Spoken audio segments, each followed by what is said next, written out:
Got a question here. I'm currently scoring 159 on my LSAT practice tests, with reading comprehension being my weakest section. In contrast, I perform quite well in logic games. I'm interested in learning how to apply the logic and structured approach of logic games to reading comprehension to improve both my understanding and speed. What specific strategies or methodologies can I use to approach reading comp passages with the same analytical mindset as logic games? Okay, interesting idea there. So yes, there are some commonalities between logic games and reading comp, namely that they are groupings of questions. So rather than logical reasoning, where everything is bite-sized and independent, a grab bag of randomness, in both logic games and reading comp, you have a set of questions all around a core set of ideas or rules. Logic games, of course, we have the rules. Reading comprehension, we have the passage text itself. So in both cases, we are making an upfront investment in understanding a core set of guiding material that will then apply to the questions associated. Logic games, you have roughly 5 or 6 questions per game. In reading comprehension, you have roughly 6 or 7 questions per passage. Each of them has an orientation or warm-up style question. In logic games, it is literally called orientation question. In reading comprehension, it's called the main idea question. So in reading comprehension, you want to solve that gimme orientation question first. So as in logic games, I recommend approaching the questions out of order, in the order that works best for you to help you layer your understanding. So in logic games, I recommend doing the orientation question first, then the local if questions that ask you, for example, if X is on slot 3, then what else must be true? And finally, doing the global general questions that are open-ended, like which one of the following must be true. In reading comprehension, I recommend also approaching the questions out of order, doing that main idea type question first.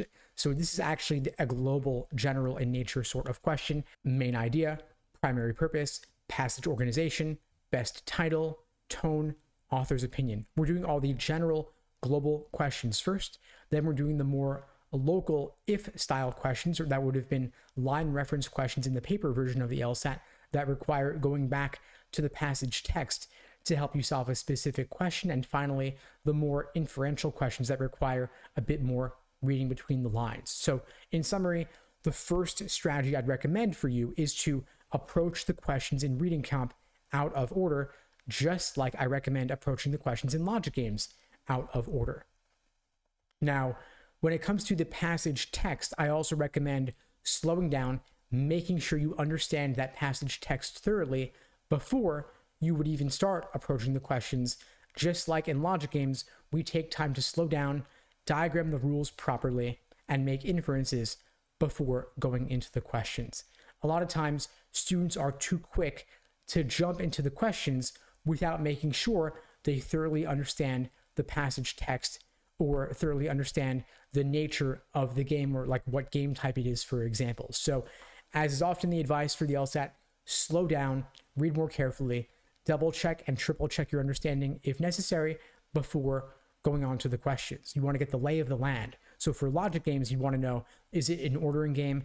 Is it a grouping game? Is it a combination game? Is it a pattern? Is it a curveball? In reading comprehension, of course, there are 4 general topics: natural science, social science, humanities, and law. But also we have argument structures for passages. Like, is it an old understanding followed by a new understanding of something? Or is it 2 viewpoints that are in conflict, or a later viewpoint updating an earlier viewpoint? How many people are parties in this passage advocating different viewpoints? I have a structure for approaching reading comp passages where we look for what are the viewpoints, meaning the opinions, theories, hypotheses, essentially the conclusions presented in the passage. Then we have the evidence supporting those viewpoints, like details, supporting examples. Oftentimes these come in the form of lists. And then we have the advocates, meaning who, if anyone, is promoting a particular position. So you want to make sure that you have a good understanding of each of these factors before getting into the questions. Again, not just jumping right into the questions, hoping they will clear things up. If anything, if you jump into the questions without knowing the viewpoints, the evidence, and the advocates, then you're likely going to be lost and even potentially further overwhelmed once you get into the questions. So 2 major strategies you can take here to solve reading comprehension passages like logic games. One is, as with logic games, approach the questions out of order, in the order that works best for you to help layer your understanding. In reading comprehension, it's general global questions first, like main idea, primary purpose and such, then the local detail-oriented questions, and finally, the more inferential questions. Then secondly, take the time to slow down and get the lay of the land first before getting into the questions by making sure that you know, first and foremost, what are the different viewpoints presented, evidence, what supporting details are promoting those viewpoints, and finally, who, if anyone, is advocating those viewpoints. That's all for now. Hope you found this video helpful, and in the meantime, I wish you all the best and take care.